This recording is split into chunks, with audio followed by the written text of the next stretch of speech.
UBC, Université belgo-congolaise, une grande entité éducative à Kinshasa, avec ses facultés modernes, sciences sociales, économie et gestion, développement communautaire et environnemental, droit, santé publique et médecine. L'UBC décerne des diplômes reconnus mondialement. Ici, qualité et rigueur sont les maîtres mots. Son grand campus, avec ses 2 tours jumelles, s'enrichit des logis haut de gamme pour accueillir professeurs visiteurs, étudiants en immersion, pour les échanges interuniversitaires et pour une formation pratique adaptée. UBC met à disposition une ferme agro-industrielle, une bibliothèque pluridisciplinaire, une salle d'informatique à la pointe du numérique, un cabinet d'assistance juridique, un hôpital doté d'un laboratoire d'analyse médicale, une télévision moderne et bien équipée. En partenariat avec des institutions internationales, l'UBC octroie des bourses à ses lauréats et assure le suivi du cursus du 3e cycle en l'étranger. Nous sommes sur Louosi, numéro 11 à 13, en face du Carrefour des Jeunes. Téléphone plus 243 816 000 634. UBC, une œuvre signée ambassadeur Mathieu Mobindi.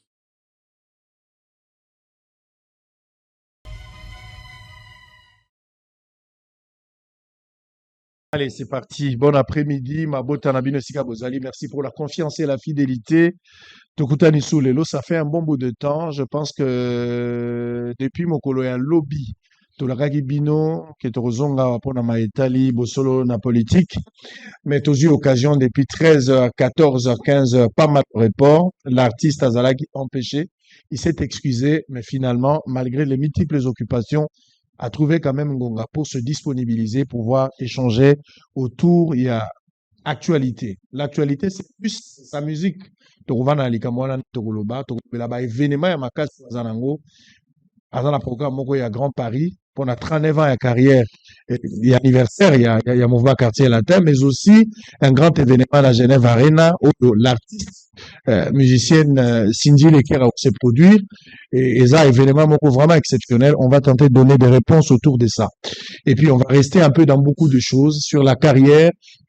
Solo et quartier latin 39 ans après bah souvenir l'Isolongo Bandagindengeni. Il est encore vivant, il est le seul qui peut mieux nous expliquer noyau, jeunesse, début, tout ce qu'on peut avoir comme idée par rapport au quartier latin dans son ensemble. On va parler un peu de tout. Les téléphones restent opérationnels par lesquels vous pouvez réagir. Kokoma, Kofi Olomide est notre invité, mesdames et messieurs. Alors avant d'entamer notre échange, je vais prendre les informations du jour très rapidement. Nord Kivu, l'armée des noces, un nouveau massacre de près de 40 civils par le M23 à Rutshuru. Ituri, 7 miliciens de la CRP de Thomas Lubanga se rendent à l'armée régulière. Kassa est prévu ce mardi l'élection du nouveau bâtonnier et des nouveaux membres du Conseil de l'ordre reporté à une date ultérieure. Manième a plus de 40 motos remises aux autorités locales pour renforcer leur mobilité. Coopération internationale, la ville de Butembo accueille le Forum économique RDC-Ouganda du 17 au 19 octobre 2025. Avant-dernière information, Walikal et le rebelle de l'AFC M23 délogé des Kiro par le Wazalendo. Pour terminer, Loubero, 2 jours de deuil décrétés à Mokondo et Vuninga après la tuerie d'une dizaine de civils par des ADF Nalo.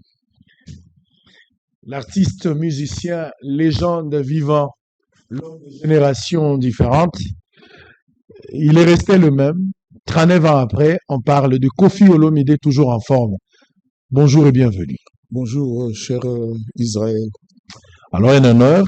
Torataki, une autre occasion avant le concert, la dernière fois, très occupé parce qu'il fallait aussi l'album Yamamasi, ma clip, je pense. Et finalement, on se retrouve aujourd'hui. Et pour moi, c'est un honneur de vous retrouver encore. Téléspectateurs, Baselaï Bissot, depuis 13 heures, des excuses, on en a présenté. Je présente vraiment mes excuses. Je suis désolé, je suis entre le marteau et l'enclume. J'ai du mal à me libérer. Bon, j'ai quand même jonglé. Et puis, j'ai pu être là, comme on avait dit la dernière fois, toi et moi, cher Israël. Donc, on avait m'avait dit 16h. Je suis arrivé à 16h moins 12. Donc, je renouvelle mes excuses. Voilà, je sais que on va me l'accorder. Très bien. Comment Koffi Olomide a définir la jeunesse? Je vais parler de la jeunesse. L'approche, batebele bazongo na yo ici au Colina âge, mais bazongo on est toujours jeune. Jeunesse, selon définition, un état d'esprit ou vous avez une autre définition? Jeunesse, au cause à la jeune, on a 85 ans. Façon de fonctionner, façon de mon amakam. Moutoua Woody Allen. À Koma Mobile, il y a fille adoptive naïe. Adopter la fille d'origine, je crois, asiatique, en tout cas peut-être japonaise. Et puis, tomber amoureux. Il y en a moi aussi, besoin de vivre. Dans écart et tout, il y a à peu près 40 ans, mais il ne barre rien. Parce que moi, mon tout ça, raisonner comme un gamin, et au tic après, c'est quel. Ce que pose comme il y a un raisonnement, il y a, voilà, ta pantalon, mon lembane, papa Mikolo, mon boy, et ça, en fait, c'est plus un état d'esprit. Au à la jeune, jusqu'à ta mort, un état d'esprit, ou à un certain moment, tu pourras aussi te dire que c'est vrai que j'ai été jeune jusqu'à 70 ans, 80 ans, mais cette fois-ci, Napoli quand même. D'abord, je te remercie parce que quand tu parles comme ça, tu es en train de me dire que je ne vais pas mourir maintenant. Que j'ai encore beaucoup d'années. Bien sûr, c'est le souhait. Mais c'est gentil, merci beaucoup. À un moment donné, l'être humain n'a plus besoin de trop se mouvoir. Il reste sur place, on fait des choses pour lui. Donc, on ne sait pas dire, mais dans mon état d'esprit, je vais aimer les choses que j'ai toujours aimées. Parce que là, aujourd'hui, j'aime les choses que j'ai aimées à 30 ans. Les mêmes choses. Je n'arrive plus peut-être à faire les mêmes choses physiquement. Village. Oui, vu le temps. Mais je suis toujours le même. Et puis, la jeunesse est aussi dans le cœur, dans l'esprit et dans le cœur. Alors, aux Akaka musicien, vous êtes un leader d'opinion, un grand leader d'ailleurs, mais au-delà d'un informateur aussi. Vous avez fait beaucoup dans la musique. Koffi Olomide a l'obligation, je ne sais pas, à moins que Obeng Nangoza a obligation d'arrêter, il y a pour léguer héritage la jeunesse, pas forcément la musique. La musique, c'est bon, c'est ce que vous faites déjà, parce que la jeune est pas naïo, c'est déjà ce que vous avez fait. Mais une jeunesse dans son ensemble. Par exemple, les Londengue, financièrement, avec l'expérience de la vie, vous ne pensez pas peut-être organiser au Saliata Académie Moko, ou soit une autre structure qui peut encadrer des jeunes hormis la musique. Est-ce qu'il vous est arrivé d'avoir sur les Salama déjà? Qu'est-ce que vous avez exactement fait déjà? Moi, quelqu'un m'a dit que je suis un exemple, je suis un modèle, je suis une vitrine. Les jeunes me regardent et s'inspirent. La dernière personne à m'avoir dit ça il y a à peu près 15 jours au téléphone, c'était Booba. Le jeune Booba, pour moi il est jeune, mais pour beaucoup de rappeurs, c'est un ancêtre maintenant. Et il a dit lui-même qu'il pense peut-être que ces concerts qu'il vient de livrer à Paris, la Défense Arena, c'était peut-être les derniers. Il m'a dit, toi tu es notre exemple, notre modèle, tu es notre papa, tu es le père. Il me l'a dit, ça m'a beaucoup, beaucoup touché. On était en train de parler de projets, de choses. Et ça m'a beaucoup, beaucoup touché. Donc, j'ai pas besoin, moi, de construire. Je peux le faire. J'ai pas besoin de construire, je sais pas quoi. Mais les jeunes, beaucoup de jeunes me l'ont dit. J'ai vu, par exemple, aujourd'hui, on m'a envoyé une image, comme ça circule aujourd'hui, des petites vidéos. J'ai vu Ferrego, la Ligue des Champions, qui répondait à un journaliste. Il lui a dit, tout ça. Et il a répondu, juste dans mon téléphone, il a répondu, donc, en quelque sorte, son unité de mesure, c'est Koffi. Ça m'a beaucoup fait plaisir. Il a fait un bon choix. Parce qu'il aurait pu vouloir se référer à d'autres gens. Mais je pense que là, il a fait un très bon choix. Ça m'a amusé. Donc, je pense que beaucoup de jeunes réfléchissent comme ça en me regardant depuis le temps que je suis là.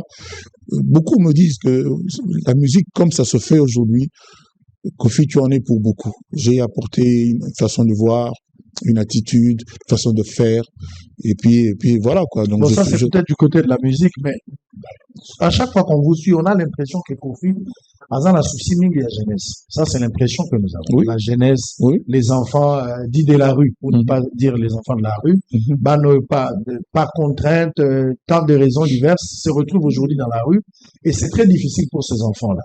Aux la souci pour Nabango, c'est dans ce sens-là, on a détonné peut-être au-delà de la musique, au-delà de carrière, les bases se référer d'ailleurs, mais du côté, par exemple, en tant que leader d'opinion, avoir une autre structure d'encadrement pour aider ces enfants-là à s'assurer pour un avenir meilleur, parce que la jeunesse d'un pays, il y a on les a force pour son avenir. Mais moi, je fais ce que je fais. Je prodigue des conseils. Je parle non seulement de la jeunesse, mais du peuple de mon pays régulièrement. Et on me demande de le faire, et je le fais aussi en conscience. Mais investir, par exemple, en termes de moyens financiers. Mais moi, j'emploie à peu près 80 personnes, à peu près. Donc c'est pas rien. C'est peut-être au moins le même nombre que Bossolo. Bossolo a combien? Peut-être 70, 70. Non, moins que ça. Non, on est dans le 46. On Voilà. a 36, si on met ensemble, on arrive à 46. Quand j'emploie ça, quelqu'un a fait un calcul un jour, il a dit ce que j'ai déjà payé en salaire à des gens qui sont passés dans le quartier latin, c'était au-delà de 17 millions de dollars. C'est pas rien dans ce pays comme le nôtre, dans un pays comme le nôtre. Donc voilà, moi je fais comme je peux, hein, tant que faire se peut, donc je fais au mieux. Et puis voilà quoi. Parce que vous êtes arrivé, je me rappelle, le nom m'échappe, il y a Salo et Zanamatongé, là où il y a eu pas mal de concerts. Espace Naomo Sarana Matongé. Voilà, par exemple, ça c'est un investissement, oui. Mais on voulait peut-être un investissement dans le domaine éducatif, un peu agroalimentaire. Il y a un projet, un grand projet. Je ne suis pas du tout obligé d'en parler ici. Les amis qui m'écoutent savent de quoi je parlais concernant l'éducation des enfants. J'espère qu'on va arriver au terme de ce qu'on rêve, de ce qu'on veut faire. Allez, nous avons appris une triste nouvelle. Je ne sais pas si vous êtes informé. Danseuse Danseuse à Kala, quartier latin. Est-ce que vous êtes informé? On a pris condoléances très sincèrement à la famille Naye, la famille à Danseuse Nabiso à Kala, à Serva, quartier latin bien. Bon, Isuka, Kinenge Isuka, mais na tango ya makabo tobusa na nyuso tout. Donc on a pris sincèrement la famille il y a Danseuse Nabiso wana, il y a Chouchou. Mais très sincères condoléances, les condoléances du quartier latin international. Est-ce que vous comptez aussi vous impliquer personnellement pour Naokundae, tout ça? Comme d'habitude.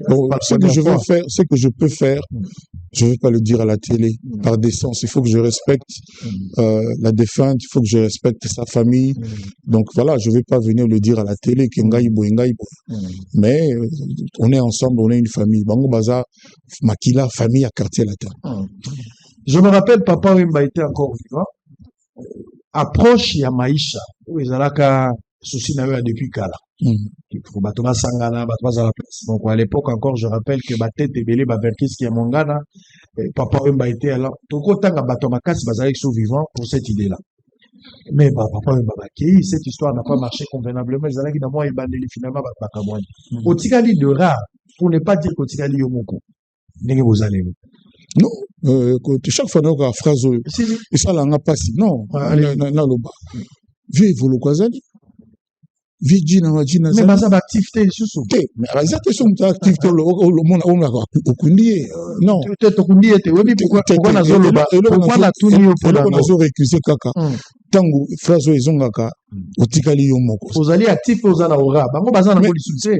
Batikali kana kombo. Te bango pe baza na activité mais peut-être na degré moko mususu un peu moindre. Moins influent. Voilà, naza na bayaya nanga bazali ba vieux bozi bazali, ba vieux maïka bali, ba suzi kasi ya bali, bazali ebele na oya bosa na bakomba batwa, ba vieux josara zali, ngaza petit na bango na longola chapeau pour na pesa bango mbote. Donc phrase wana que otikali ka yo moko. D'abord nga un nazala camarade ya papa Wimba te na li petit na ye. Nali petit na ye ozali kotinda ye ozali koloba na ye ba conseil ba ni petit na ye na camarade na été parce que tambolo bato tikalika ye azaki ngaki ngembo ya Zaiko fanatique ya Zaiko fanatique ya papa Wimba Quand je vois chouchouna, c'est la vérité. Moi, je suis son petit, je ne suis pas camarade naïe, qui naïe. Voilà. Donc, il faut te préciser. Et puis, la musique, ça est belé. Parce que il faut pas quand ça que d'abord na tikalinga moko pété parce que na âge mo na mutoka papa wembati na mutoka evolokote na mutoka la dina wa dina te na mutoka viejo sa te ba bozi na te ba limbisanga ba kombo mususu na kobosana. Alors les gens se divisent de plus en plus. Il y a tant que aux vivants bandeko na yo to baya na yo nyoso uti kotango bazana na bomoi mais baza peut-être l'activité ndengo limito lobela eza la moissé mais aussi influence eza mon retour pour le moment parce que nena benga ko ne bandeli l'homme des générations parce que au parcours ba génération est belle au tikali Kofi à s'adapter à s'actualiser à chaque fois donc génération mo tikali bando banda qui travaille en fait au tikali toujours actif est-ce qu'une autre forme ya maïcha on peut espérer ça tant que vous en avez mentalité aux ezali lelo pour ne pas se voiler la face eza penza compliqué. Et ça pensa très compliqué. Mentalité où est commis l'élo. Na évité né mokile comme c'est peut-être les retombées, les séquelles, les dégâts collatéraux. Il y a Internet, il y a système à bas réseaux sociaux. Au moment biso ba oyo ngana koma Kofi pour na osalaka banzemba bien. Ou batba olinga. Donc ça dit ou balingi d'où ça passe ou ça casse. Nayebi bayaya moko bo bayaya na yo ya musana yo bankieri bazo sala ba émission pour analyser ba chanson autopsie d'une chanson radioscopie d'une chanson ba Pierre Kalala au micro de la RTT ba Lukezo Loansi donc bazayi penga ko landela artiste na musala o azo sala le lo ma musique komi encadrement soza na système moko mana ya ba manager ya bien soza na entrée moko na ba réseau ba relation mama kambu ebele et puis au moins la ta banderole te car on a un réseau concert mbebeta lelo ça dit à tout le qui na TVT à tout bebani non na journaliste car on a eu mon a réseau na yo au salima comme là ce n'est plus du tout la même chose biso avant ils a qui que il faut ôter que ça va céder c'est très difficile il faut que ça va vinyle et puis va céder so va céder na ôter ça ne passe pas lelo quand na système ya ba YouTube voilà pour YouTube na sina lobi likambo na lembi au sali banze mono to ba pasi et puis un jour il faut que ça encore na ba réseau wana ba sali tout ba longolande to ça usine web ça que c'est des notes qui tel nombre aux a autant d'argent aux a disque d'or aujourd'hui nous tout moko bo système moko bo web ça que aux a 400 000 vues 2 millions de vues 1 800 000 vues et oui vous contester oui vous vérifier ngakutu bayibanga YouTube il y a 2 millions d'abonnés banze molokola ba Égérie banze molokola ba pangwa suma ikoma na ba 50 millions de vues mais bayiba yango tout ay obi solo wana bayiba appelle encore la dénonciation na yo na banaki na bizongela mais basali sous non na bizongeli ya sika ezoke na ngombe ngai siko na koma ko mituna quelle est la crédibilité ya système wana. Quelle est la crédibilité? J'ai dit, oyebite à qui tu as affaire. Le boko na yo ezo pesa musala na yo na nani. Toyebite. Ombo na pena nzimbo. Loko nzimbo zo cartonné ba tout balingi lelo. Bruce. Serré, serré. Yoka motera kuluga serré, serré. Mama siende kolo yenda. Mama Laetitia pe kolo ya Israël. Tu peux la takinga te papa. On a précédé déjà. Le Canada déjà pour la maman 6 mentions spéciales. Et l'on bien tout sur le bio déjà. Mon aïe tout balingang. Serré. La deuxième première a commis pratiquement 4 millions de vues. Na 2 semaines comme ça. Tu comprends tout le monde va vu Ekiti. Voilà ba main noire. To éviter na koloba ndenge nini na pour muto apesa ba vion na pe to éviter. Nazo comprendre te. Parce que ce que ça machine so ya banani. Il faut ndakandoki za musika te. Il faut ndaka bato baza pembe na yo. Elandelaka bato ba yebi obia bato ba panda na yo. Elandelaka nzembo oyo mutu to alingi. Po mutu olela ko ba bonzembo na yebiti. On habite à l'entourage de mon ayo. Nazo teke nazo luka, nazo dekirika nde makambo zo, nazo luka na sana tina na ite, na osana nini. Tenga na de moi za musika te. Akoza laka mutu soki olongoli mama si 300 000 vues. Kofi Olomide au féminin. Osale lo te. Pour mama si mutu okangi nzela zate. vert donc ça dit Koffi Olomide à moi tozonga la mama si na ah album le mama si azate tozonga l'album tozonga la mama si tozonga l'album kanya mama si na concert tokolobi la mama si Olomide tokolobi la concert na album toyokana tokolobi abandi so disanga ibande na lobi tokolobi la album ya mama si mais tokolobi la mama si Olomide Mama si Olomide na droit aussi ba. Au bon ici. Au moins l'état ta sala la bouse. Na bouse allez, nous sommes en direct. Koffi Olomide. On s'est dit TV za radio te na linga phrase la mini. Ko linga pe ngo. Tolobi tozonga la émission. Allez, TV za radio te na linga le ba. Kas ba sali effort ba filmer na radio mais ba filmer mais TV za radio te. En tout cas. Allez, to continuer En tout cas. Koffi Olomide, on va parler tout ce qu'on a dit comme Maïcha question on a eu réponse dans vos clairités. Dans le dit Maïcha est-ce que tu peux espérer dans Maïcha et combien possible on dit pas que impossible mais et ça est comme un peu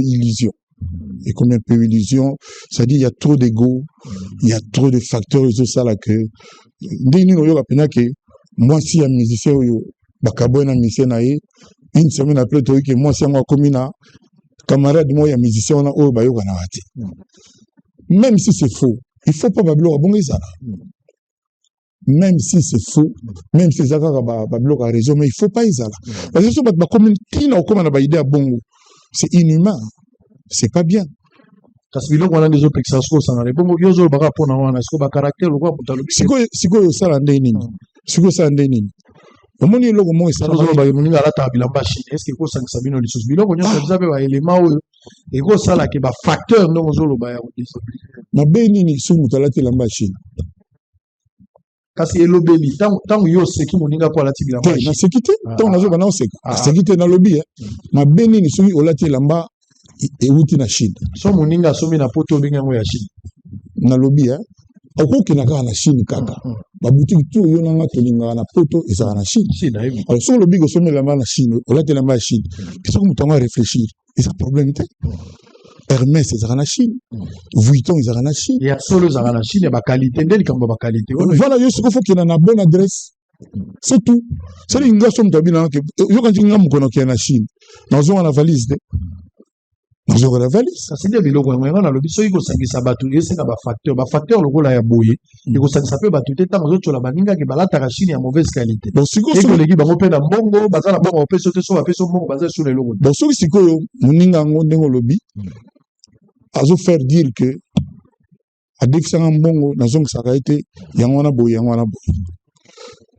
nyongo tu ezala na décharge nyongo nyonso ezala na décharge emonana te baparke yali batribunal yali police ezali kino funda mutango nafundamaka te nga siko mpe nakozwa ngo ndeni kaka mutango azo faire quoi bato non Koffi alandaka mwana na ye mwana ngo akufi te aza vivant mwana wana place azalaka ye ayebi motema mabe oyo ezala contre Koffi Olomide chez certains mwana wana parce que moi ayebiki ngai namona ye mokolo mama na ye abalaki namona ye wana tosali photo na bato nyonso en tant que vedette basali bafoto nzela nini onga nakoleka na mwana ya collègue na nga nzela nini na Kinshasa et puis d'abord on a embouteillage botelema la mona voiture bamona bino mwana wana kotambola na makolo te et puis na makolo c'est impossible na olanda ndenge nini babiloko ya ndenge wana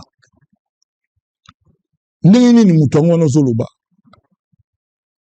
akenda kodéclare ke nga komo na nga vie ebola na moment wana ebola ayaki épidémie moko sans pitié voilà à tel point que tellement pasi nakendanga moko na bino bobengaka bino nga vie ebola mutu moko akoloba mpo na nga aza te bon lelo j'en ai pas besoin mais nga so nalobi nalobaka parce que moi je suis dans la réaction à Israël. Je suis dans la réaction. On a tikala ko attaquer Moutouté. Problème nanga ka pona Koffi.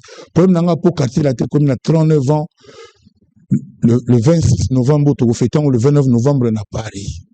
Problème nanga po na bimisa 27 albums. En tout cas to lobata 23 et marcha. Banzimu bato bossa na ote balinga. Problème nanga ka yango wana. Problème nanga po na kenda classe. Talbamo français nanga bien na mes comportements ndenge nanga mobo. Yango mona balingo diaboliser nga tous les matins des histoires fungola ka na tongo so la mugi TikTok. Ba luka ba image moko ya ba moment moko ya raté. Ndenge na sana ba raté so boluki di raté na vie ya mutu âge nanga, di raté to 20. Où est le problème? C'est ça inévitable. Voilà, c'est-à-dire batu mususu bon peut-être le bango po baza bango plus to yebi ke mutu parfait azalakati. Ya bango eloba makate kaka ya Koffi Olomide omoni lelo na ndenge mabeto tuninga makama danser za Koffi mokini bazo tala ngai je sais et bazo tunanga question je vais peut-être choquer les gens font comme si bazo ignorer histoire ya danser voilà contre Koffi Olomide. Heureusement que justice ezalaka, heureusement que Nzambe pe azalaka, heureusement que l'état ezalaka, mais ngai ndenge boyebinga na osala te ke na osala beauté po bongo ezalaki. Non, je dis que simplement on a kosala na koya kolobango na télévision te, je n'ai pas besoin de ça. Et très sincèrement, j'adresse ma condoléance na bana na ye, na maman, na papa, na famille na ye mobimba. Voilà. Ngape bato bele bazo pesa nga ba condoléance parce qu'ils allaient quand même famille à quartier latin.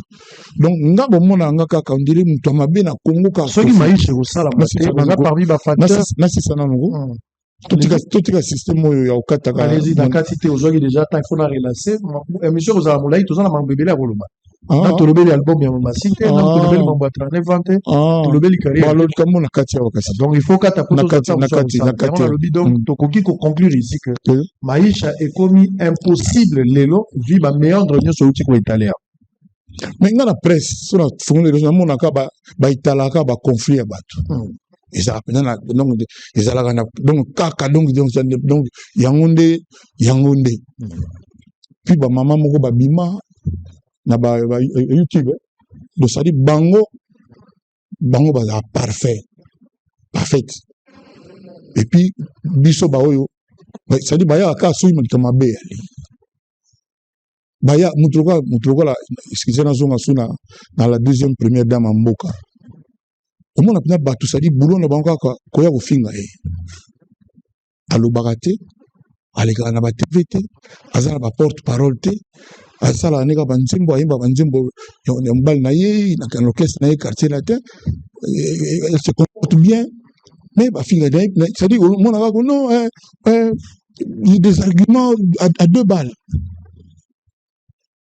Non, de comportement belliqueux. Mais évidemment, il n'est pas ça se voit déjà coaching. Il n'est pas ça intelligente, très intelligente.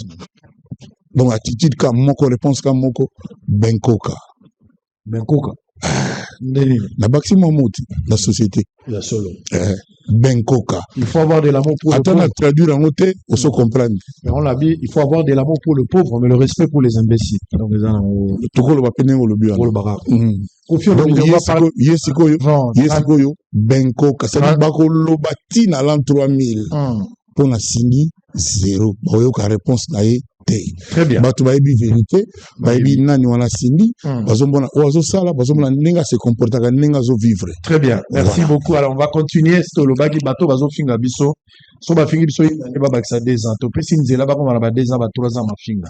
Mais les jours ba komona ba sisi ko finga biso ba informer biso to prendre acte ma finga na. To refula ba petite, nous sommes en direct. Koffi Olomide. 39 ans et à carrière. To beta li solo à quartier latin en résumé 39 ans parce que c'est difficile. Li solo à 39 ans to beta on a 1 heure. Donc au sein biso ba jour na ba jour, ba souvenir et za riche, on ne saura pas tout terminer aujourd'hui. Tango bandi li solo na yo ya quartier latin. Ezalaka wapi jour ozora décision. Okoye ba sous ezalaka na mur nini.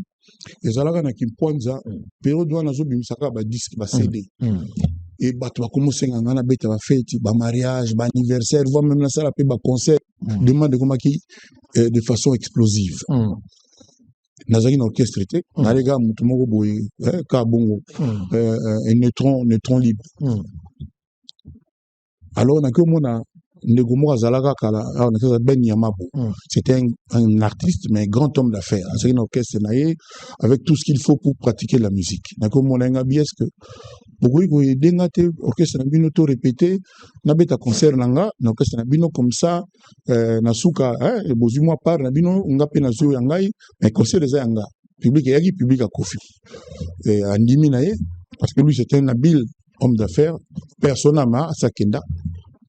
Et concert on a un concert ouvert à tout le monde. Le tout premier concert. Ouais, le tout premier concert. Voilà. Plein, bateau, tout va foutre à ticket. Si après concert, plus l'organisation nous il y a Big Star, orchestre Shock Star, Big Star. Big Star, Shock Star. Big Star c'est des FAO. On a un débat. Si il y a Shock Star. Si après concert, bateau ba oteka ba ticket, système to na okala, bateau oteka ticket na porte, bateau sécurité, basanga tout organisation na ye. Ngana ina ngaka na confiance, mutanga ba classe na poto, na osalaka 1 mois et demi, 2 mois vacances na zongi. Je me doutais de rien. Et na suka nango tango yeko pesa ngai mbongo par nanga na monanga me bateau tunga na moni tout na ba masanga na tout mbongo pesa ngai yango. Ubika ningi zalaka yazaki mutu mo toujours asekaka moi ba dusobla ka me azape na mbeli na mo sekaka ba tubeli ba bongo apesi ngami sona ina orchestre na ngamoko ne mbongo tu batoyo de komiyanga dans la boule mbala moko na bimi na kaka na mwa masolo na ngana nginango na koti na Mercedes nanga na démarrer nzela on a ba 4 5 heures mo ininge bando bima. Il faut que y une compagnie pour vivre en soutien. J'ai parti un peu dépité, assez déçu. Alors, Kofi Olomide va partir vers 4h, 5h aux Ozonga, tout en étant dessus de ce que tu as vu et créer peu de motivation, moi, émulation pour commencer, débuter une nouvelle carrière. Tant aux autres, il y a une carrière, il y a Sika. Vous voyez qu'il faut un orchestre, alors vous avez un orchestre. L'esprit, ni nos alliés, pour affronter une nouvelle carrière. Au recruter Batou, au s'appuyer na Batou Basalara déjà, au bandela na wapi. Et ici, je veux savoir quel est le premier artiste, il y a carrière là, au yo recruta, au Banamusalana, le tout premier. Bobo Véron Tex. Vient nanga lemba, na lupango na bangonde na yeba obeta guitare. On a bana ma musique na guitare. Na saluer, on a za kulutu nanga éternel. Aza vivant il est. Aza vivant, Dieu merci.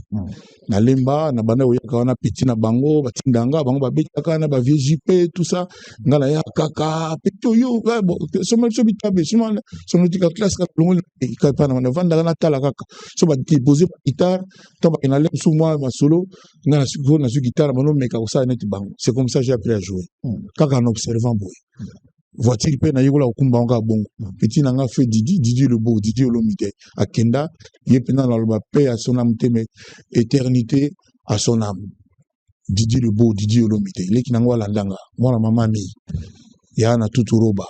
Donc ya za okumba voiture nga na okumba ti. Na Bruxelles. Alors, dans jusqu'à occasion na somika, mais est-ce que ça na carte. Et comment est-ce que on a bimana qui n'a pas comme la voiture, faut obligé na m'arranger na to coopérer. Au bout de 3e jour, il y a Kofi ngabina makamunanga, moi chantage, moi ba ndenge la kaka. Alors nga seconde temps ba ndolo ba bona comme ko observer nga tiaka makolo. Na comme ko observer kaka ya ngande boya, c'est comme le moment na tourner mais ndenge pourquoi aussi boy.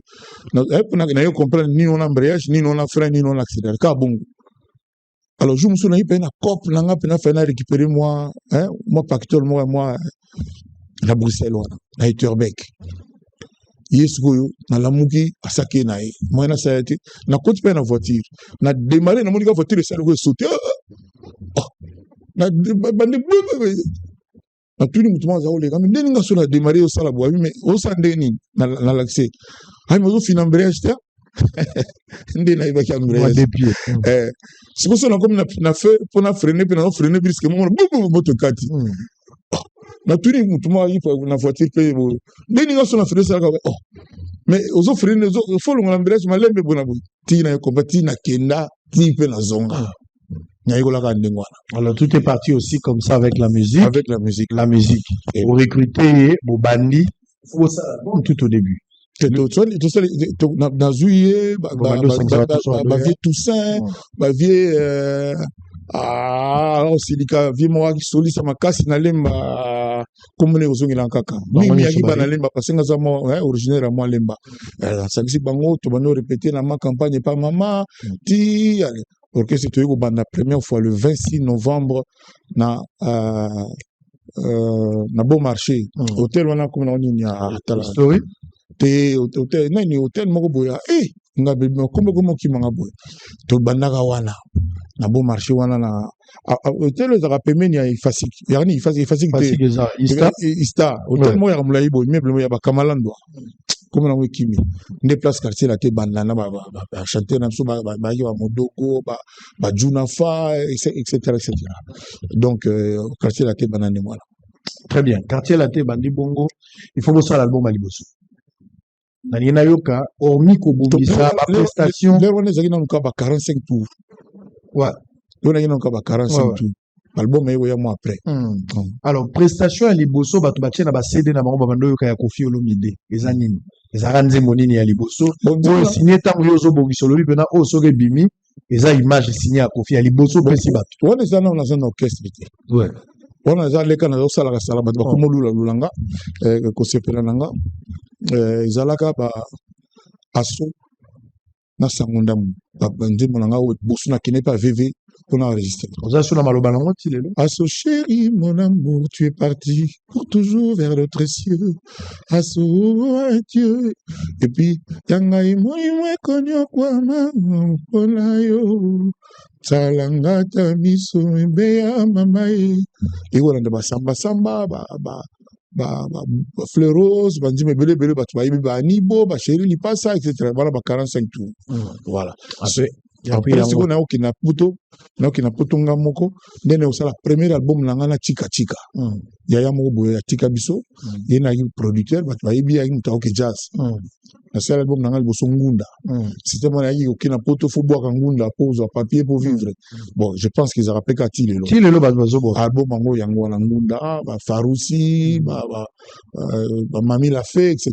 On a des premiers albums nanga moko on ozomeka eza bibandeli ayo bandi lokola mutuni moko c'est-à-dire avec force même déjà même à Soana après ça la Senza Malou Senza accompagné par l'orchestre Viva la Musica orchestre Vienanga Papa Wemba Nibo ba chéri passa master nanga Rigosta etc. mais premier nzembo on enregistra à Sona Sangondamu soliste Pepe Feli Manoako vieux Bapius je crois mais dumé la nani donc ba yaya quoi na sakisa bango wana na quartier la tête za la quartier la tête ori boum la seul bosso étage d'Asuka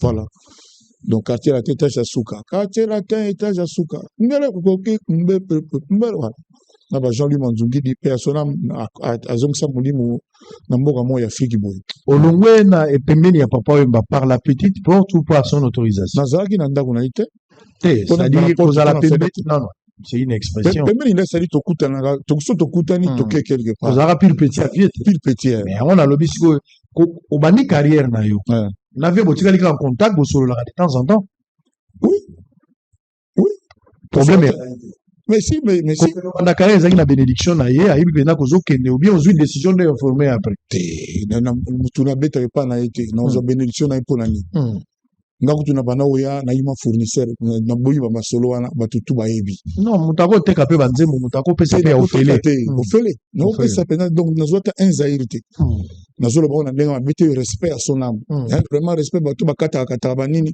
leur bakata batia pe respect à son âme donc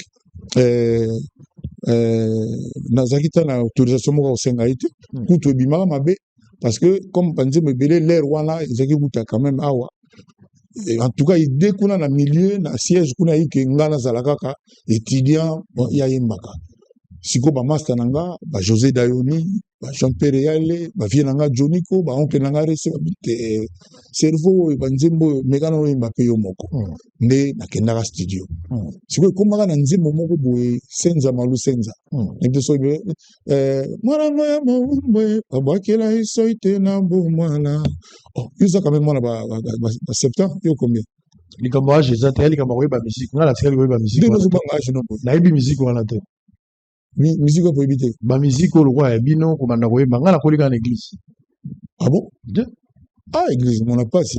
te nakoli kaka na église nde naoloba ba bandeko nanga bayebi Mon apasi, te nakoli te nakoli kaka na église tutuka kawya kaka koti. nakoli kaka na église yango banzembo ebele na yebi En tout cas, bon, problème nini, rapport nini entre koza na église, na kosala banzembo. kasi ntango oza mwana moke banzembo oyo ozoloba wana il faut mikolo babeta yango na ndako nayoka yango na bare ndenge mpo ebina kala bare mpe bakutaka bare te moto asalaka bato église na moto asala bachanteur Michael Jackson Riley Iglesias Nana Mouskouri banani moto nzambe te oyoka musique foza na opportunité akoyoka yango makambo nazoloba no toza d'accord tika biloko te tokanga parenthèse wana olinga osatake na église mingi awa tolobeli makambo église te tolobeli makambo église mbala moko te mbala moko koti déviationnisme nga nalobi ondaki koyoka otia discrimination eza le fait ya wani babanzembo ozala musicien na makana kebino questionnement na yo a haute voix ezalaki nini te nabi questionnement na haute voix ezalaki nini ezalaki oza curieux koyeba so nayebi nzembo wana nayebi si yo ke obandi na mambo ya baage nga nayebi si yo ke eza likambo ya age te mais nga nayoka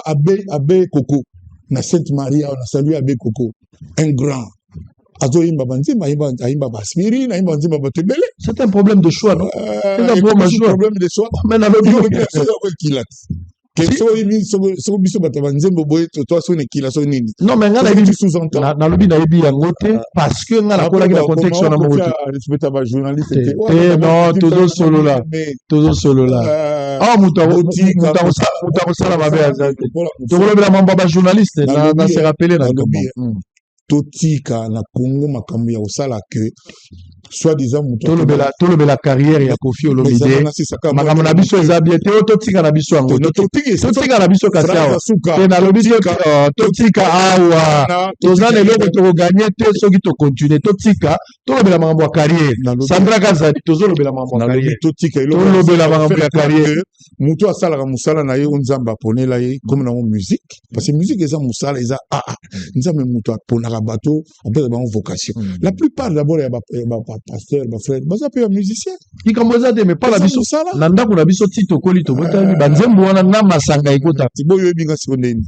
oza star na papa oyebi mpe bastar yobi na église oyeba nayebi bastar te koyemba banzembo ya star nayebi mais elongi ya moto nakoyeba biloko na yo wana tika biloko wana mwana okolata bakala moto na nzoto tika biloko na yo nakanisi oloba nzembo bandaka kufadisa toloba te oyebi talakisaka phrase oyebi te motombo mais Aristote motombo yebitani so nazotake ye boye Koffi Olomide tika biloko na yo wana allez toza directeur de la radio te Koffi Olomide voilà j'aime le côté humour également ça fait du bien Koffi Olomide obandi siko likambo ya banzembo okoti je voudrais ici comprendre et savoir pardon quand est-ce Koffi azoyebaki siko eloko esimbi bango na bandaki siko esimbi ntango nano nazoyemba te banzembo tu yanga oyo ezoyembama basuccès ka bayiti kaka l'un des plus grands succès ya vie nanga papa wemba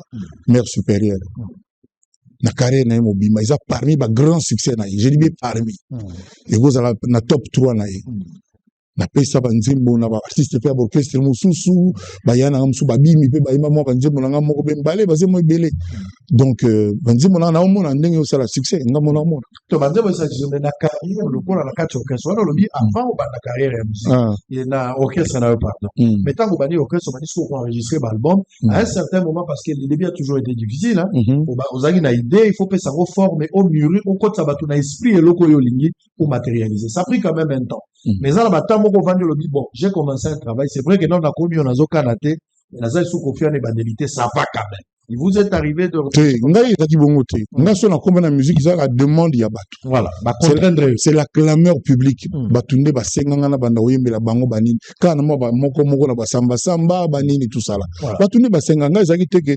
nazolukaluka te eza bongo te donc mbala moko banzembo na nga tout ezalaki korekolte nango basuccès est-ce que la carrière na yo banda obandaki na ebandeli wana tokoloba te ti lelo parce que tozopusana likambo na ebandeli na yo ti opusana à un certain niveau ozwaki accompagnement ya presse na journaliste toujours toujours presse, moi je dois beaucoup à la presse.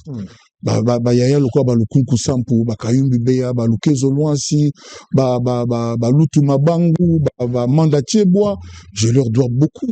Je les remercie, je les salue, passe bali. Vraiment je leur dois même les lots, jeune lelo et belé tozara na bango très bien.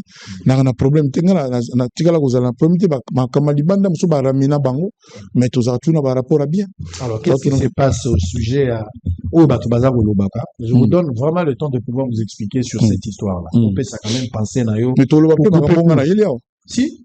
Quand tu as 30 minutes, tu sais. Tu carrière, ça pas mal so to côté la pe ba conseil. OK, d'accord. Ça fait partie. Ça suite logique. D'accord. Kofi Olomide na carrière na yo, il faut reconnaître que vous êtes honnête d'ailleurs que journaliste accompagné aux gens respecté il le ndenge tozali. Mais Makambuzo le Bama. Batoka Chabani record, je lui dois beaucoup. Na pesi mbote kulu anniversaire les a mois prochain. Boyende kitoko, boyende bien. Ngala Chabani to baninga te, Chabani aza yanga na. Ah, boyende bien. Akoza na nyongo nga mazaka mokolo na. Tu peux follow banyongo na TV. Na lo bate pour la nuit. Kasi problème on a tout faire. Parce que na TV te. Ah, oh, ba ide.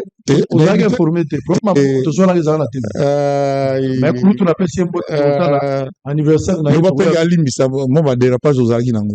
Et au salaire. Dans la dérapage, tu mets pas la pour la nyongo. Nyongo tinde ko na moi dérapage. C'est une bêtise. Ça kulu tu na. Réaction.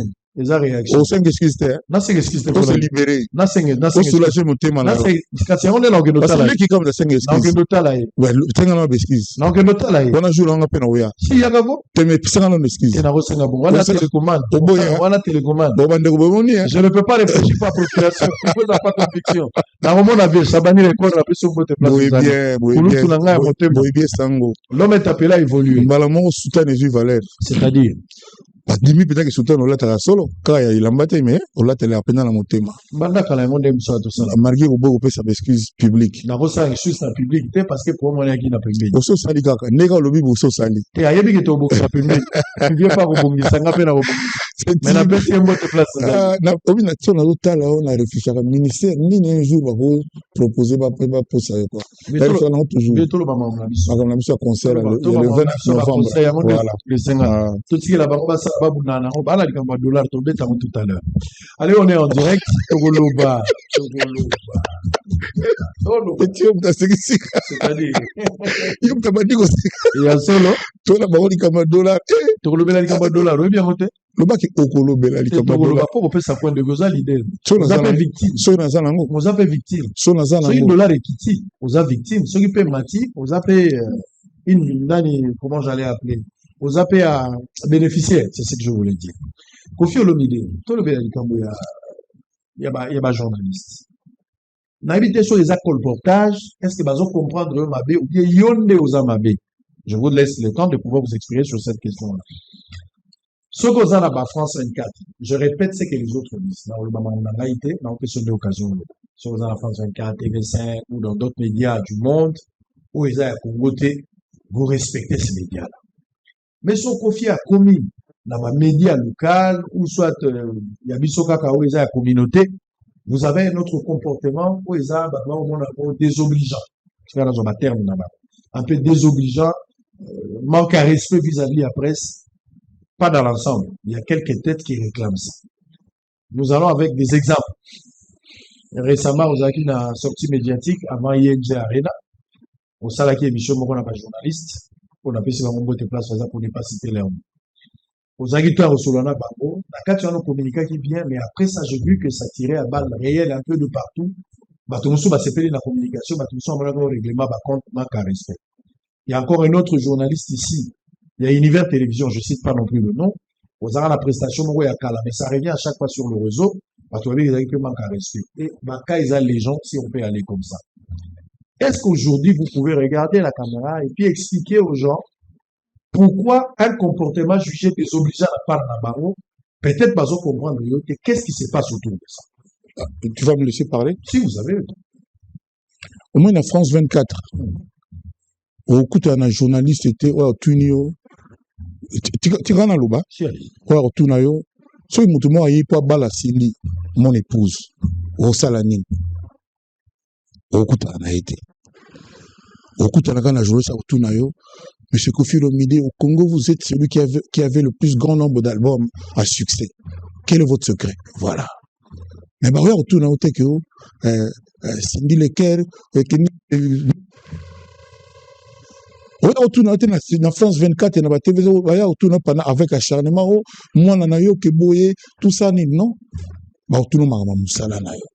C'est comme ça que l'artiste belé ba leka sur na TVT nga soki TV congolaise te nga soki nazalaki na concert le 29 novembre te anniversaire à quartier latin na oya te et puis na yepe pour eza yo sango parce que je te porte en estime dans un estime on a eu la respect. Et maintenant j'aimerais poser la question. Il n'y a vraiment que les journalistes qui ont besoin d'être respectés. Non. Est-ce que, tout n'était pour répondre. Est-ce que les autres professions n'ont pas besoin de respect?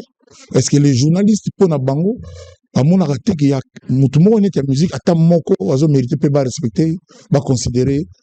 Tout le monde a respect les aragas, tu as déjà que les journalistes ont un salaire et pas artistes boy. Parce qu'il est le commis secret de polichinelle, tout le monde le sait. Que les journalistes mis au Congo, parce que comment on a soudoyé, comment on a sans méchanceté, sans manque de respect. Sans manque de respect. Parce que pour les émissions n'a pas d'abisso, il faut foutre. On a Abidjan, tout ça, c'est la cérémonie, on a dit surpris, commissaire, Bolanda qui a j'ai pas payé un franc CFA. Mais trouve une émission à Congo, Oyo, c'est-à-dire, comment il y a confrontation. Petit combat, pour des raisons personnelles, à mon avis, comme par hasard, les journalistes ont mis à quartier la tête à Tamoko, on va offrir un plateau à Bango. Ou alors, il y a Kofi Olomide. Tout au landa qui est en haut. Babilo Kwana, ni O, ni A, ni R, ni V à Oloba.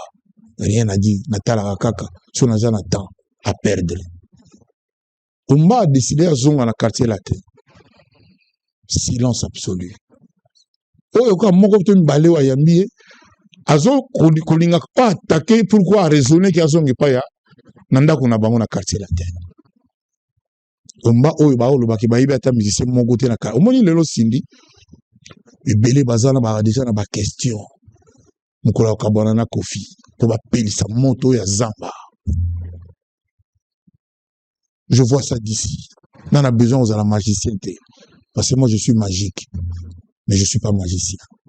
Mais belé basé la kaba mona la première noise c'est-à-dire intoxication ndenge tout parce qu'on exploiter yo ke boy total angana tout seki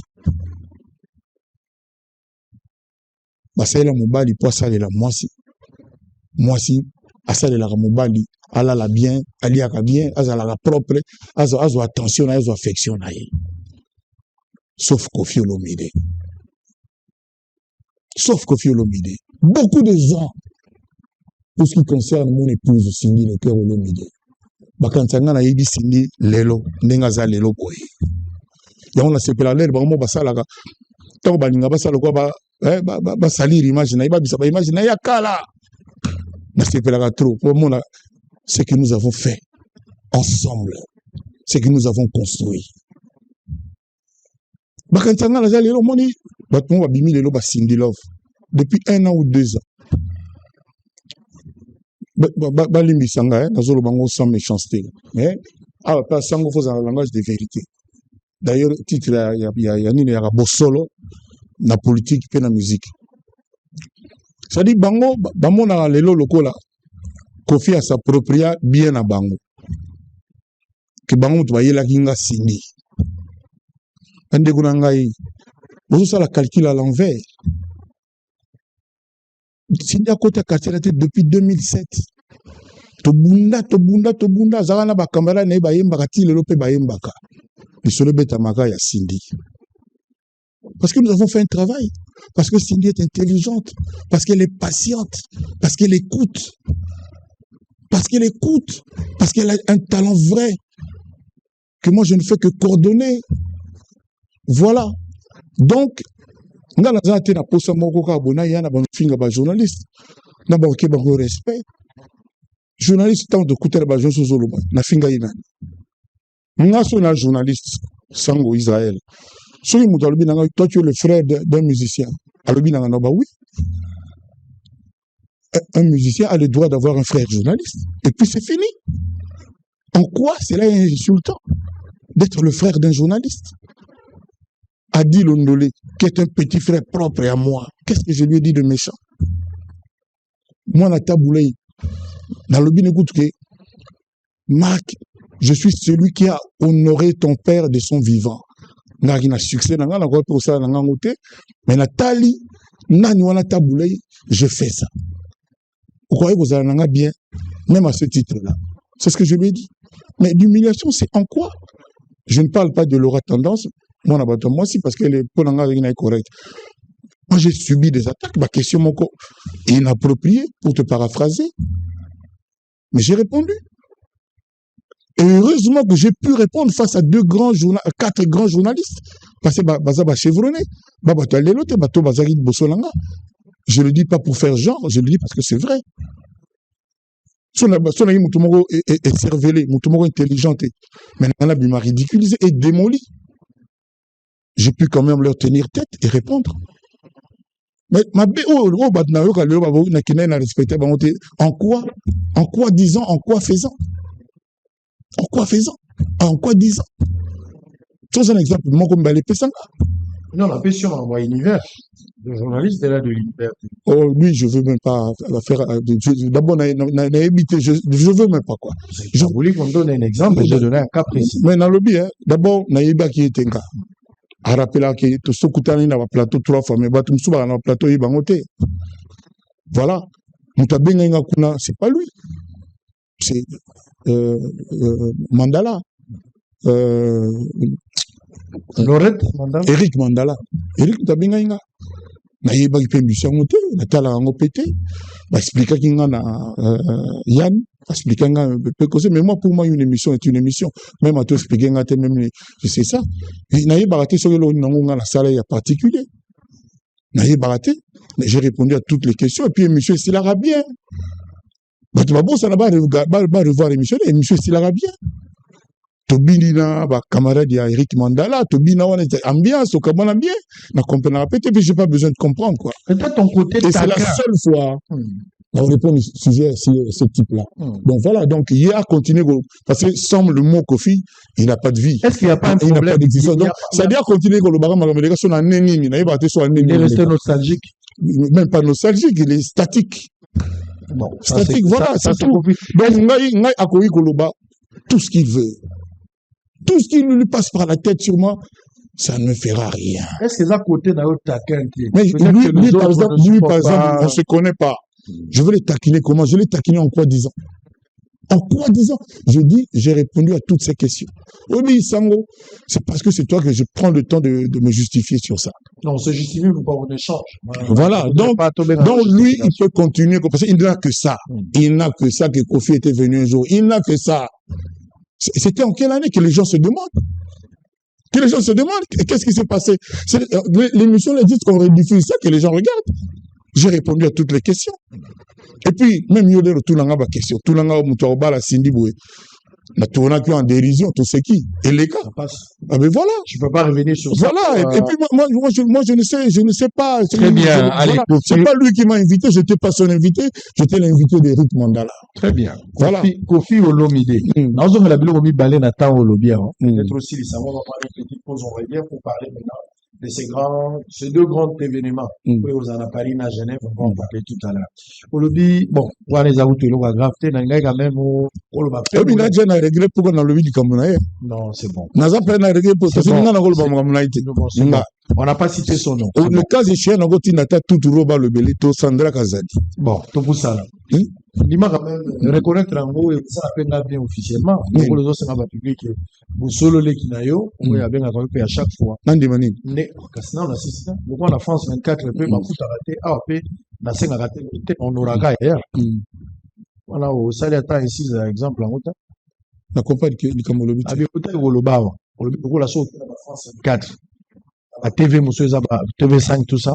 kuna basenga monte contrairement na ba médias na biso locaux d'abord pour ba yambayo il faut que ba bon on a bi locaux la bosolo de là pour tu vois ça c'est pas vraiment un problème ça c'est un peu normal parce que tu es dans un contexte moko congolais ce qui n'est pas le cas ici non ba journaliste belé ba homme de médias belé par exemple la appartenance là-bas exactement. Bon, le problème, il est là. C'est-à-dire, il y a des émissions où, par exemple, Kofi est interdit. Voilà. Où faire est interdit. Et au moins, la journaliste, on a Tiliwana, le baga m'a fait la Kofi, Yamabe. Mais, le baga, qui trop embrasse mal les trains.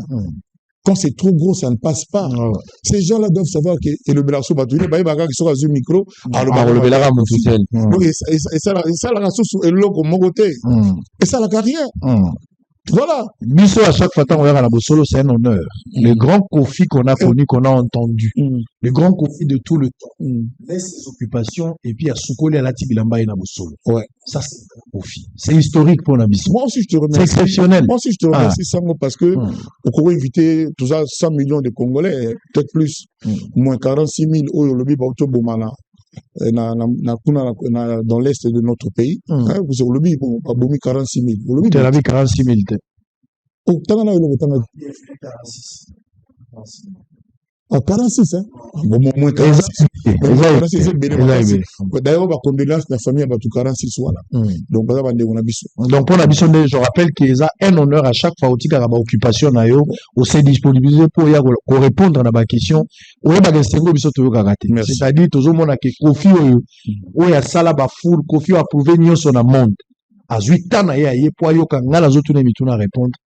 Pour nous, sincèrement, je dois vous dire merci. Tu le mérites. Et voilà pourquoi, en contrepartie, d'abord pour le respect, donc on s'aventurer pour vous demander de l'argent. Non pas pour Zangi Yango.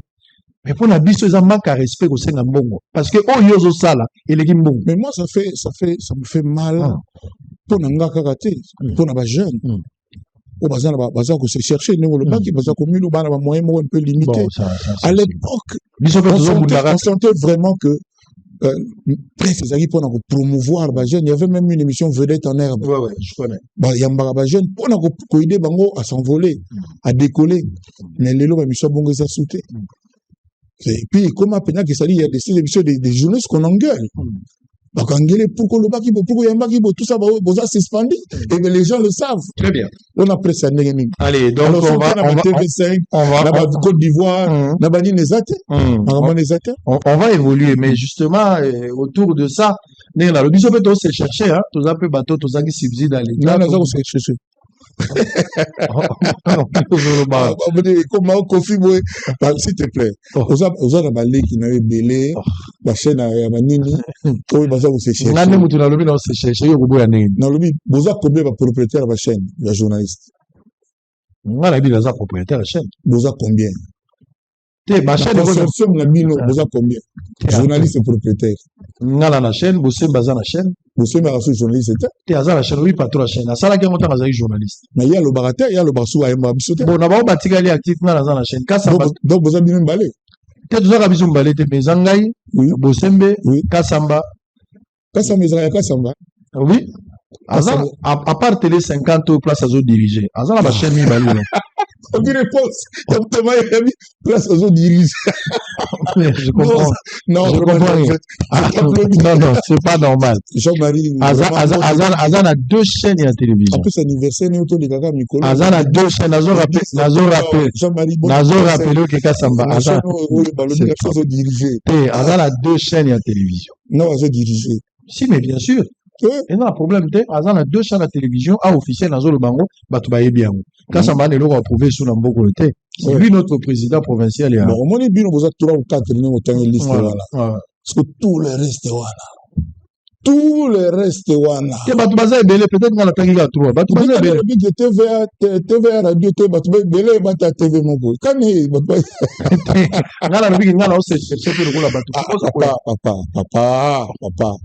Vous avez un chantier dans le haut.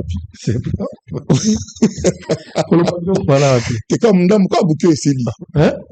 Bon, bref. Bateau va éviter. Parce que c'est aussi. Nous, il y a un moussala. C'est aussi. Ça va bien en ligne.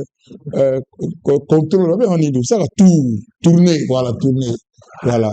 Mais c'est à ton mérite. Tu n'as pas à rougir. Ils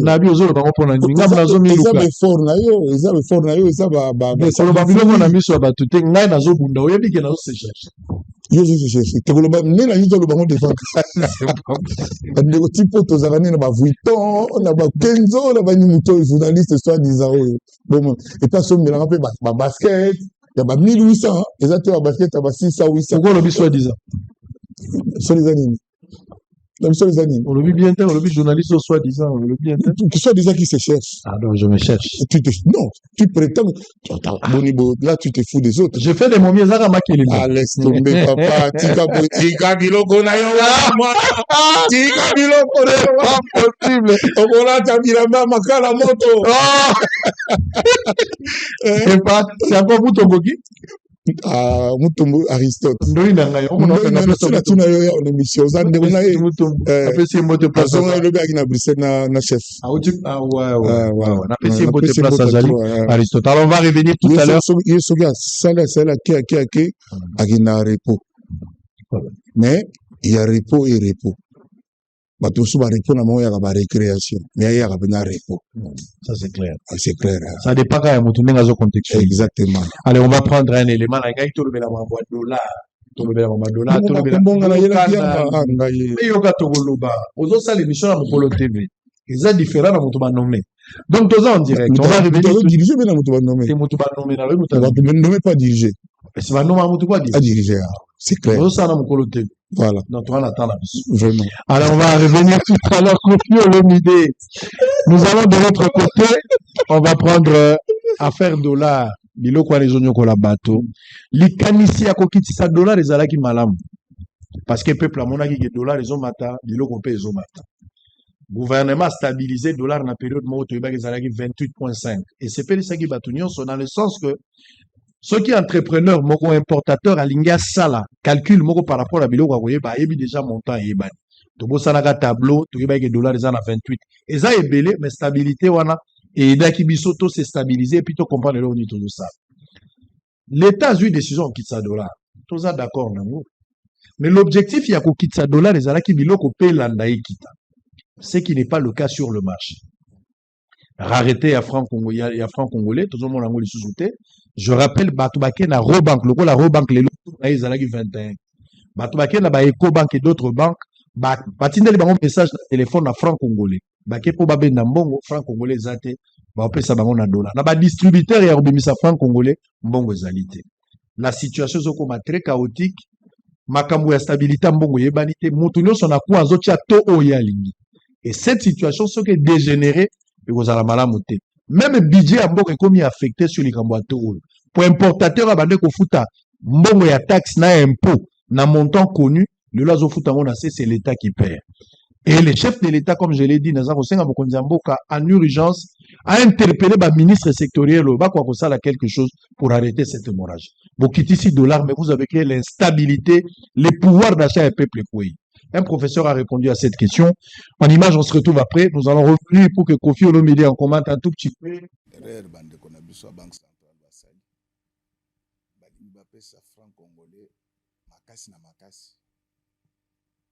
Mbongo po ezala na valeur, il faut économie na bino po ezala na valeur. Mais bango eloko nini basali, ba injecté na $50 millions pona ko longola masse monétaire na circulation. Ba yepe ba mo justifier tout ya ajustement ya franc congolais na dollar na oita les réserves obligatoires. Réserves obligatoires ezali mbongo ba banque commerciale ba bombisaka na banque centrale. Alors ce qu'on lingi que mbongo na bino zo valeur artificiellement parce que bango bana molimo artificiel. Okozwa c'est simple. Okozwa injection ndenge ba sali na 50 millions. Soko sengi lokola ba matisito ya réserve d'échange. C'est-à-dire ba botoli masse monétaire ya franc congolais na circulation. Rareté wana nde sali ke bato bamona ke mosolo na biso komi na valeur. Eza baje bana mike eza lokola moto azobela malaria ameli Novalgine alobi ka biki. ezaka na ngonga mulai te. Tala sikoyo conséquence ya eloko bango basali wana. Na mboka na biso bapaku lokola ya douane, lokola ya DGRAD, lokola ya barégie provinciale ezalaka aligné sur taux d'échange. Biso tozali oyo babengaka na lopoto état fiscal elioloba mboka oyo mosolo nango eutaka mingi na pako. Na tango tosalaki budget toza na taux oyo tosalelaka budget na biso wana. Lokola bango bakitisi yango donc eza na ndenge makiona en fait. Ya makiona. Bakitisi yango nanko ekosala ke recette ya l'État pe ekokita. D'ici mois de décembre, l'État kozala na kokoso po afutaka bato. Parce que bango balinka baje ya bana mike. Donc, wana eza conséquence ya liboso. Recette, douane, DGRAD, ekokita partout. Ekokota même na TVA, parce que TVA ezali na moins lien na chiffre d'affaires. Comme si cela ne suffisait pas. Lelo maman moko azaki na mwa $1000 na ya bomba, donc penza vie na ye mobimbeza wana. Azo se réveiller akuti ke $1000 wana ekomi $600 to $700 pendant que eloko moko ya kamwa esalamite. C'est-à-dire pour appauvrir bato. O bato baza ko souffrir déjà. Donc lokola ba appauvrir bato wana consommation peut ekobaisser lisusu makasi na marché. Dans le poto balobaka ete le marché est myope. Il faut laisser les forces du marché interagir. Tokei na ba entreprise ba société mingo ezali awa ba transaction na bango esalamaka na dollar. Tango tokoma na fin du mois bango bafutaka bato na franc congolais. Abanda ko futa muto musala 200,000 francs. Ezaki na mwa parité moko na dollar tango ezalaki na to ya malamu. Akozala obligé sikoyo a échanger dollar wana na to ya mankyo na oyo. Ce qui fait que akoluka bakisa susu mbongo po akokisela mutu na ya musala na 200,000 na. Conséquence ezani tokozana ba congé technique.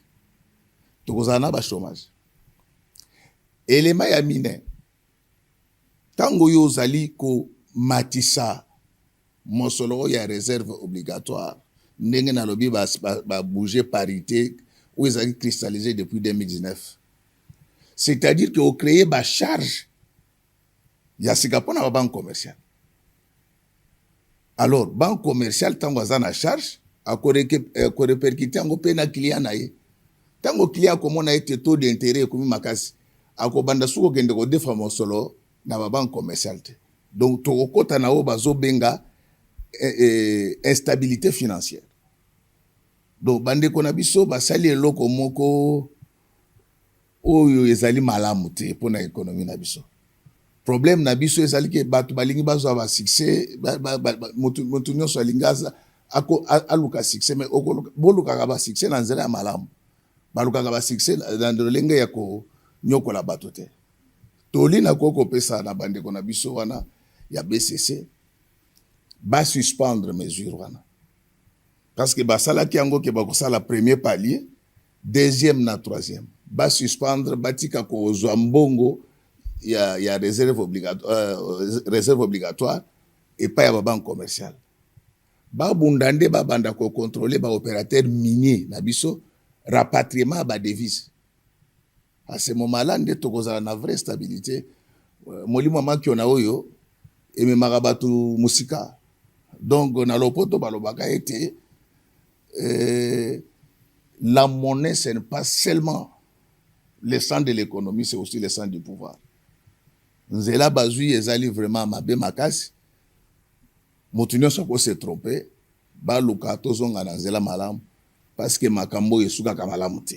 Quelle est l'opportunité qu'il y avait ya kolinga ko kitisa taux d'échange nanko parce que taux exact nango déjà stable bien que ça qu'on appelle ça artificiel. Et les lots bazo kende kozwa mbongo na réserve d'échange. Donc réserve d'échange ya Congo eza na particularité moko. ba source ya ba réserve d'échange ezalaka ebele mais biso réserve d'échange na biso soki ekoma ebuta euti na ba appui ya Fonds monétaire international na rachat ya fiscalité parce que dans 2022 tout ça la performance budgétaire et l'excédent budgétaire il y a de l'ordre de 2 milliards de dollars. $2 ekiti to sepeli. Mais na musala tozo sala biloko ekiti te. Biloko eza ka cher. Dollar ekiti eza bien. Il faut biloko pe ekita po tozwa maya kosomba pe biloko toteka po tozwa pe bénéfice. Toteka te papa. Nde toza totie biloko na mesa bato baosomba te po biloko eza ka cher. O alobi dollar ekiti ma biloko ekiti te toteka te. Tant dollar ezaki ya komata biloko pe eza ya komata.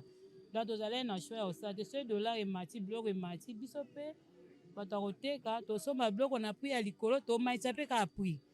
Bon, ndenge dollar ekiti boye tozozela siko babiloko biso tosombaka mpe bakitisa. Babiloko biso ezokita nango. Mais oyo etika vraiment nano ekiti te. Ndenge ekiti toyoki mais tozoteka nde te. Tozoteka te biloko mpe ezokita te. Mpo na nini biloko eza likolo moto akobebisa biloko na ye kaka bongo na bambongo na ye ebebi ka ndenge wana.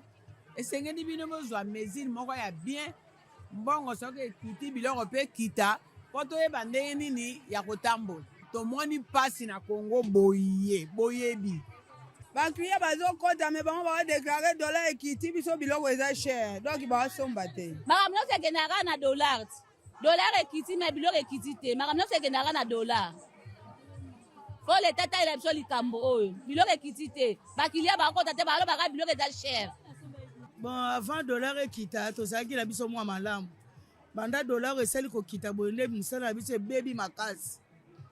Biloko ebebi ndenge ezana kuna balongoli mwa bakitisi mwa dollar mais pa biso tosomba biloko kuna mindele mpe bamatisi na dollar. Eloko tosombaka neti $80 mundele atia yango $85 kaka po tozonga kaka nde tozalaka. Mbisi oyo tobengaka mbisi oyo lisha wana tosomba yango $70. UBC, Université belgo-congolaise, une grande entité éducative à Kinshasa, avec ses facultés modernes, sciences sociales, économie et gestion, développement communautaire et environnemental, droit, santé publique et médecine. L'UBC décerne des diplômes reconnus mondialement. Ici, qualité et rigueur sont les maîtres mots. Son grand campus, avec ses 2 tours jumelles, s'enrichit des logis haut de gamme pour accueillir professeurs visiteurs, étudiants en immersion, pour les échanges interuniversitaires et pour une formation pratique adaptée. UBC met à disposition une ferme agro-industrielle, une bibliothèque pluridisciplinaire, une salle d'informatique à la pointe du numérique, un cabinet d'assistance juridique, un hôpital doté d'un laboratoire d'analyse médicale, une télévision moderne et bien équipée. En partenariat avec des institutions internationales, l'UBC octroie des bourses à ses lauréats et assure le suivi du cursus du 3e cycle à l'étranger. Nous sommes sur Louosi, numéro 11 à 13, en face du Carrefour des Jeunes. Téléphone +243 816 000 634. UBC, une œuvre signée ambassadeur Mathieu Mobindi.